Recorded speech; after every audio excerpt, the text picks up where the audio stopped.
Martine et Patrick sont en vacances, les vénards, mais ils t'ont laissé de quoi t'occuper. Quand on était tout petit, on appelait ça des devoirs de vacances, tu adorais ça.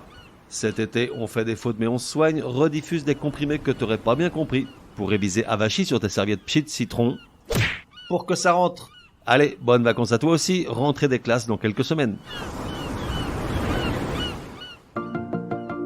Comprimé numéro 63, Poupette and Roll numéro 1, des mots impossibles tu te découvriras. Aujourd'hui, on fait des fautes mais on soigne, inaugure une nouvelle rubrique, Poupette and Roll. Oui, alors dit comme ça, le nom a l'air franchement crétin. Et pourtant, il s'agit d'un hommage, rendu par ce podcast et ma pomme, à cette personne bienveillante qui œuvre dans l'ombre afin de garantir la pleine rigueur des règles énoncées au quotidien ici même. Oui, car figure-toi, chaque comprimé est validé ou corrigé, avant enregistrement, par une correctrice professionnelle, chouki, non ?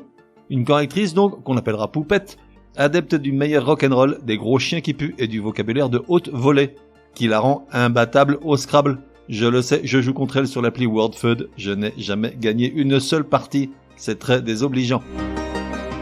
Poupette and Roll t'offrira donc régulièrement une sélection de mots dont ni toi ni moi, et encore moins Patrick et Martine, n'avons entendu parler jusqu'à présent. Tu pourras les ressortir pour épater ton entourage. Rendons grâce à Poupette de nous élever vers de nouveaux sommets sémantiques. Et donc, pour un premier comprimé Poupette and Roll, l'espiègle correctrice nous propose une série de mots plutôt coquins, afin de me mettre dans l'embarras. Voyons voir ça. Ityphalique, qu'on écrit I-T-H-Y-P-H-A-2-L-I-Q-U-E.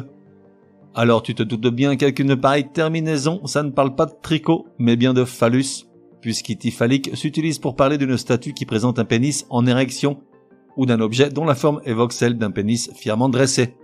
Exemple, au début de leur rencontre, au petit matin, Patrick était le dieu ityphalique de Martine. Callipyge, qu'on écrit C-A-2-L-I-P-Y-G-E. Là, on reste à la même hauteur, mais de l'autre côté. En effet, callipyge se dit d'une statue qui a un beau fessier, et par extension s'utilise pour se référer à une femme qui a des fesses plantureuses. Exemple, lorsqu'ils se sont rencontrés, Patrick a eu le coup de foudre pour Martine, voluptueuse et callipyge.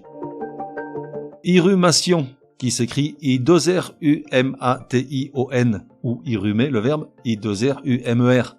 Attention les oreilles, à ne pas mettre entre toutes les mains, ou plus exactement dans toutes les bouches, puisque le mot irrumation se réfère au coït buccal, et plus précisément au mouvement de va-et-vient qu'un homme imprime à son sexe, une fois celui-ci introduit dans la bouche de son ou sa partenaire. À ne pas confondre avec fellation, où là c'est là ou le receveur qui effectue ce mouvement. Exemple, lorsque Patrick demanda à Martine de l'irrumer, il s'entendit répondre qu'il pouvait toujours se la taper contre le trottoir. Et enfin, algolanie, qui s'écrit comme ça se prononce, A-L-G-O-L-A-G-N-I-E. Ce mot se réfère aux pratiques sexuelles qui mélangent érotisme et souffrance, ou plus exactement au plaisir sexuel lié à une douleur ressentie ou suscitée. Aujourd'hui, on parle plus volontiers de plaisir sadomaso, mais il n'y a pas de contre-indication à utiliser un vocabulaire plus châtié. Il n'y a pas d'exemple avec Patrick et Martine, même au premier jour, quand ils s'aimaient d'amour et d'eau fraîche. Ils ne s'adonnaient pas à l'algolanie. Voilà, j'imagine que tu as hâte de rentrer chez toi ce soir pour partager tes nouvelles connaissances linguistiques avec qui tu sais. Sache que lors d'un prochain Poupette and Roll, nous reviendrons à des considérations moins olé olé. Résumé du comprimé numéro 63. Pour que ça rentre. Poupette and Roll, la nouvelle rubrique pour découvrir des mots impossibles, proposée par la correctrice qui s'assure au quotidien que chacun des comprimés est d'une rigueur orthographique absolue. Ityphalique, I-T-H-Y-P-H-A-2-L-I-Q-U-E, s'utilise pour parler d'une statue qui présente un pénis en érection ou d'un objet dont la forme évoque celle d'un pénis au garde à vous.